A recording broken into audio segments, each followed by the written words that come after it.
और यहाँ जो छात्र युवा आंदोलन के हमारे नेतृत्वकारी साथी लोग बैठे हुए हैं, उन लोगों की तरफ से भी प्रपोजल्स आए हैं और अपनी बात आई है। हमको बहुत ही संक्षेप में कुछ बातें करनी है। विभिन्न आटकी पड़ी हुई जो बहालियां हैं, जिसको लेकर के समय समय पर आप लोग किसी न किसी रूप में लड़ाई में सड़क पर उतरते रहें और उसका ठीक ठाक सिलसिला रहा, लगातार उतरते रहे और दमन झेला है।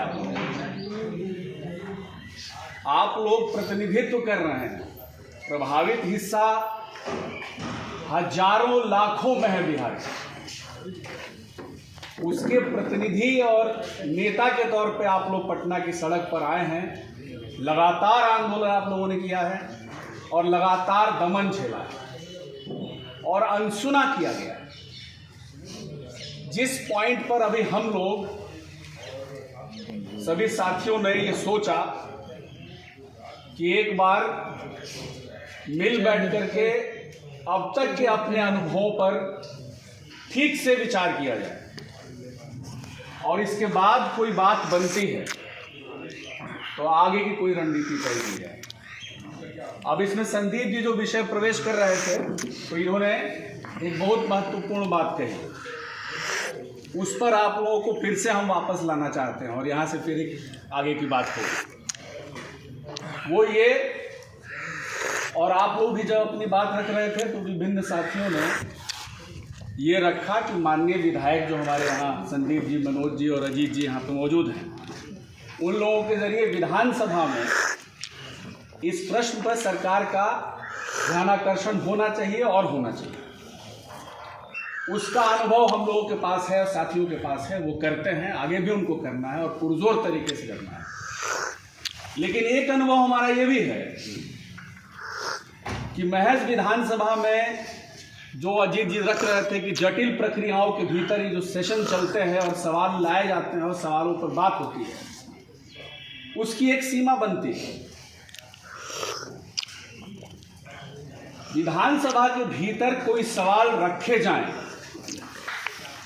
और पूरी विधानसभा को, न सिर्फ सरकार को तो अव्वल रूप से, लेकिन पूरी विधानसभा को बिहार के इस सबसे जलते हुए सवाल पर एक मुश्त गोलबंद कर दिया जाए और विवश कर दिया जाए कि आपको जैसा प्रस्ताव आया कि रोजगार का सवाल अगर बड़ा सवाल है तो बिहार विधानसभा विशेष सत्र रोजगार के सवाल पर क्यों नहीं बुला सकती। ये कब होगा? ये महज हमारे प्रस्ताव लेने से नहीं होगा।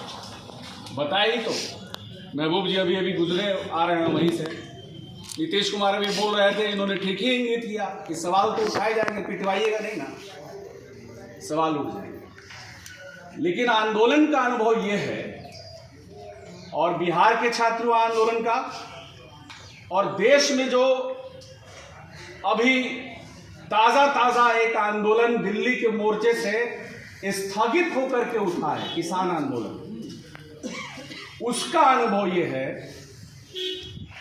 कि एक विराट नेतृत्व जो खुद को कहता है दुनिया की सबसे बड़ी पार्टी और एक बहुत ही प्रचंड नेतृत्व 56 इंच वाला, जो बोलना नहीं चाहता था, साल भर तक अनसुना किया गया और उस आंदोलन को डिफेम किया गया। कहा गया कि खालिस्तानी आए हुए हैं, नक्सली आए हुए हैं और ये किसान हैं, ये तो पिज्जा खा रहे हैं, ये तो जीन्स पहन के घूम रहे हैं, स्मार्टफोन चला रहे हैं।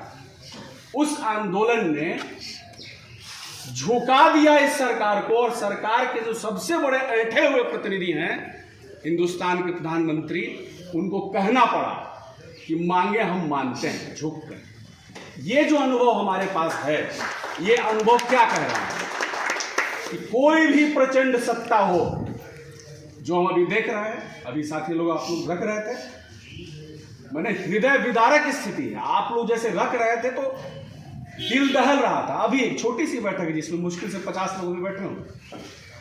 आप लोग जब बात रख रहे थे कि आंख में अभी आंसू नहीं है, अंदर में रोते रहते हैं, अपने माँ बाप को क्या जवाब दें? 7-7, 8-8 साल से बहालियों के ठीक हो जाने का इंतजार कर रहे हैं। तो ये जो आपके भीतर की पीड़ा है, ये पीड़ा पूरे हिंदुस्तान के नौजवानों की है।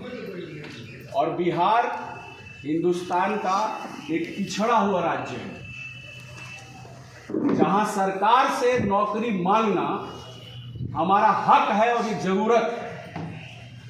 निजी क्षेत्र इतना नहीं है बिहार के भीतर, और यहां से जो बाहर जाते हैं नौकरियों के लिए तो क्या होता है वो भी हम लोगों को पता है।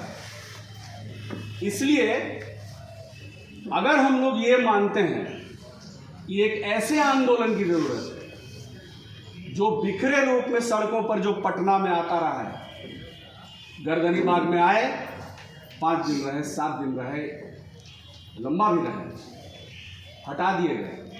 एक तरह से उसको औपचारिकता मान लिया गया है कि बिहार का विधानसभा सत्र जब चलेगा तो गर्दनी बाग में आंदोलन का मेला लगेगा। टेंट वाले जो हैं, टेंट हाउस वाले, वो परमानेंटली अपना टेंट वहां छोड़ देते हैं कि कोई ना कोई आएगा ही, सत्र चलेगा और बुकिंग कराएगा। ये सारे अनुभव हमारे पास हैं। और विभिन्न बहालियां, 20 से अधिक बहालियां साथी लोग बता रहे थे जो अटकी हुई है। और ठीक कहा साथी ने, ये असंवैधानिक है। कॉन्स्टिट्यूशन की अवमानना कर रहे हैं वे लोग जो उसकी शपथ लेकर के मंत्रालय चला रहे हैं, सरकार चला रहे हैं। और बिल्कुल सही, उनसे जवाब मांगा जाना चाहिए कि आपको क्यों नहीं इस पद से मुक्त हो जाना चाहिए। आप संविधान का उल्लंघन करते हैं। इस बात को हम लोग तो मानते हैं, हम लोग समझदार तत्व हैं, लीडिंग तत्व हैं, हम लोग समझ रहे हैं। लेकिन ये बात सिर्फ कहने से तो नहीं हो जाएगी। इस बात को जो भी प्रभावित नौजवानों का हिस्सा है, लाखों लाख का, उसकी कल्पना में इस बात को पिरोना होगा, तब हम करेंगे। अभी संयुक्त आंदोलन की बात कर रहे हैं हम लोग। बड़े समूह, शिक्षकों की बहाली का जो सवाल है वो सबसे बड़ा सेक्टर है। उसके अलावा विभिन्न अलग अलग छोटे बड़े सेक्टर्स हैं। रोजगार का ये सवाल है। और सरकार कितने मजे में 10 लाख के समानांतर 19 लाख कर दिया गया। अब उस पर वो बात नहीं करना चाहती है। और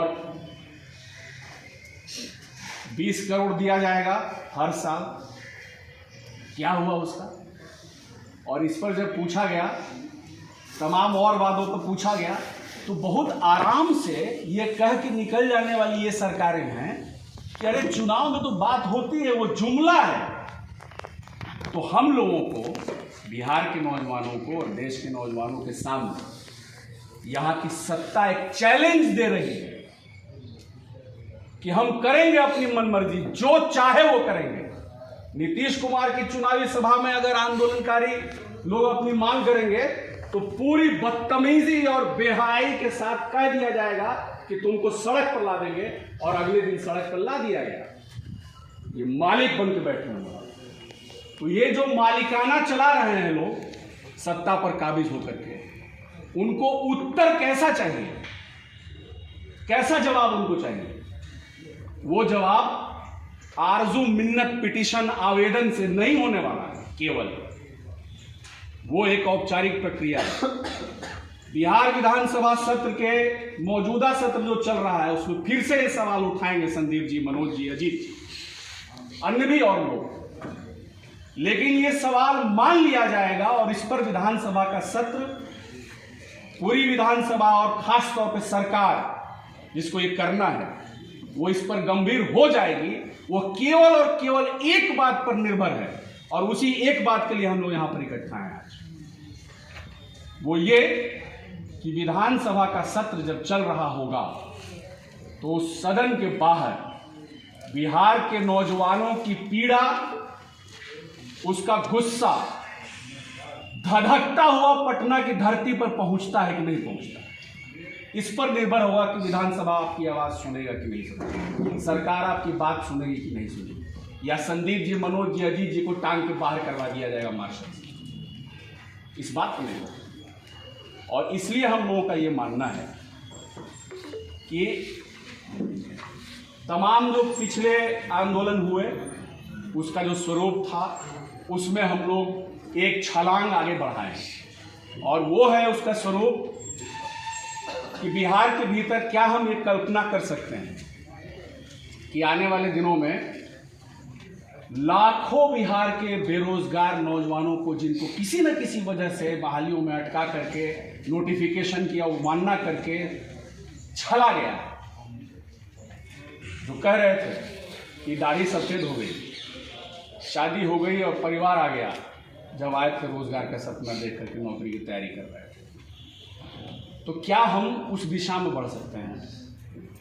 और ये जो बड़ी संख्या है, अभी हम 50 लोग बैठ करके बात कर रहे हैं, तो क्या ये 50 लोग जो यहाँ पर बैठे हुए हैं वो ये कार्यभार और ये चुनौती लेकर के यहाँ से निकलेंगे कि आने वाले विधानसभा सत्र के दौरान हम एक युद्ध का उद्घोष करेंगे, लड़ाई का बिगुल फूकेंगे विधानसभा, और वो हम यहाँ 4000 5000 नौजवानों की एक गोलबंदी करेंगे और उसको हम बोलेंगे युवाओं के रोजगार अधिकार का महासम्मेलन हम कर रहे हैं। और विधानसभा सत्र के सामने उसके दौरान पटना में जब वो सत्र में बैठे रहेंगे, नौजवान यहाँ बैठे रहेंगे और अपने डिमांड का चार्टर उस दिन घोषित करेंगे और कहेंगे कि ये डिमांड समयबद्ध रूप से पूरा नहीं होगा अगर, तो अगले लड़ाई का स्वरूप का भी घोषणा उस दिन करेंगे और बोलेंगे केंद्रीय नारा हमारा होगा, रोजगार नहीं तो सरकार नहीं, चाहे जितने चुनाव में चुनाव। तो आप सरकारें चलाते रहेंगे, हम रोजगार के लिए आवेदन पिटीशन करते रहेंगे, रोते रहेंगे और आत्मदाह करेंगे। आत्मदाह हम नहीं करेंगे, आपको विवश करेंगे हमारी मांगे मांगने के लिए। और इसलिए एक प्रपोजल अब आपके सामने आएगा, और की बात यही हमको अपनी बात कहनी थी कि सर्वोपरि है और सर्वाधिक महत्वपूर्ण है कि हम अपनी गोलबंदी, हम अपनी एकजुटता कितनी ज़्यादा प्रदर्शित करें। नहीं तो मजाक जो बना के रखा गया है वो मजाक चलता रहेगा और बीच बीच में कुछ घोषणाएं होती रहेंगी, कुछ अटकाया जाएगा। आज जो है नियुक्ति पत्र देने की घोषणा हो जाएगी, विधानसभा सत्र चलने वाला है, अब नियुक्ति पत्र कुछ बांटने की घोषणा हो रही है।